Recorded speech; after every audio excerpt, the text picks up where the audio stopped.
Welcome to my first edit tutorial. Here I have chosen a video I used from a while ago with a shoot with Sophie. So this is the photo before it was edited, and here you have the view when it was edited. So you have a before and after. Now let's recreate what I did. So first we're gonna reset the edit, and then we're going to look around the photo for what we really want to see. And I wanted to make it a little bit brighter with the exposure button, and then maybe a little less contrast, maybe a little more highlights, a bit more shadows,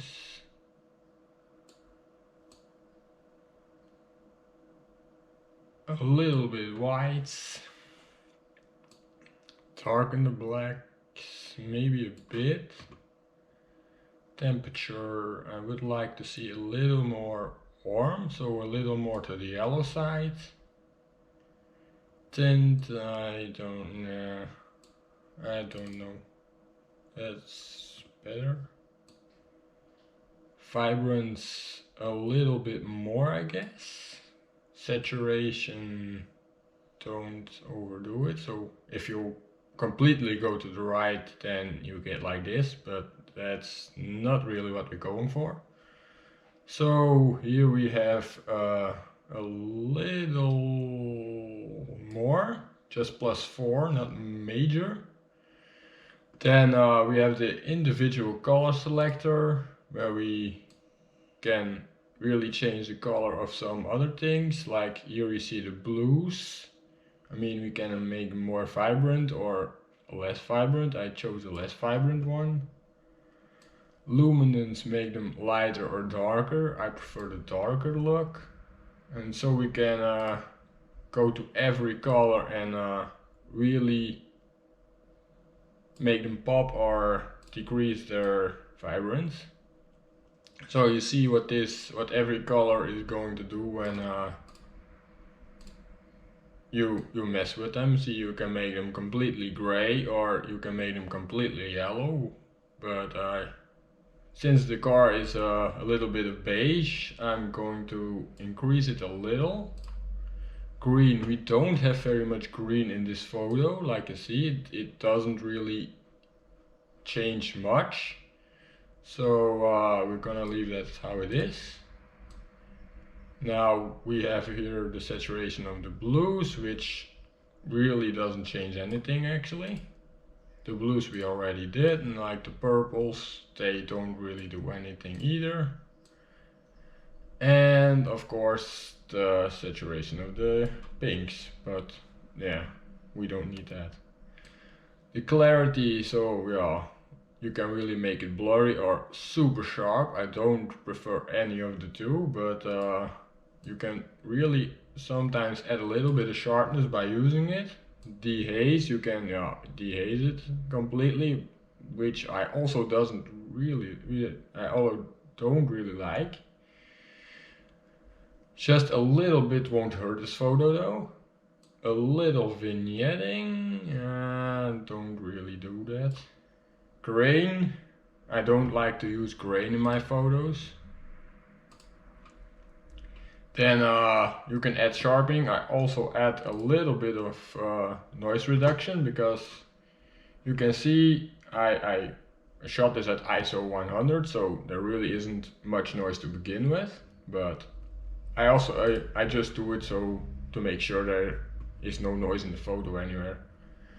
For the optics, I always remove the chromatic aberration and the lens corrections, which you can see actually pulls back the photo a little bit. It's all algorithm based, so not really anything you need to do there.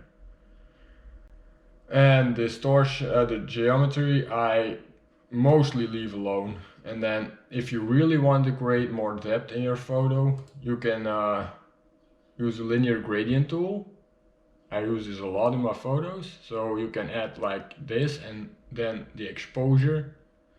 So you can see you can make the ground we need in front of her darker, and you can also that way make a little sunshine if you really want to. So you can use the exposure here a little, maybe some highlights, and then you can drag it down so you can create some fake sunlight if you really want to.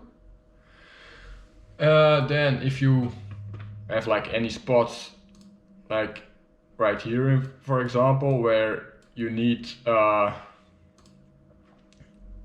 to make it go away, you can use the healing tool and select your size, and then if you select it, it will automatically choose another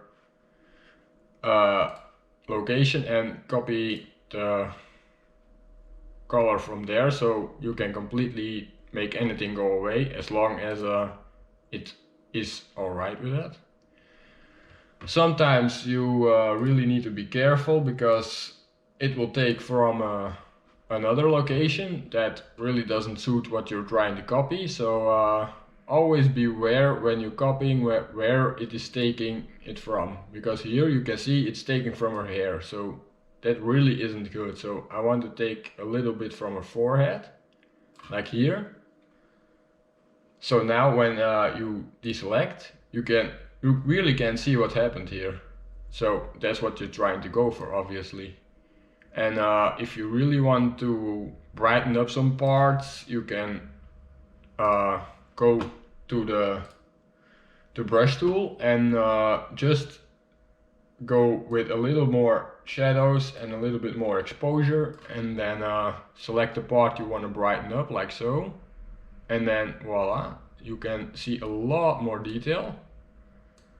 Otherwise, also if you want to darken, you can use the exposure to go down and maybe a little less highlights, and see you can immediately see the effects it has. So maybe if you want to like darken the windshield or whatever you want to do, just lose a little bit less exposure, less highlights, and then select the location you want to darken, and then voila, you get a darker windshield.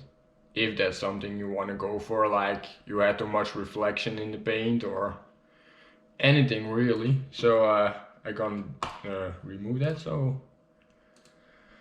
okay, so here you have the finished edit, and then show the original.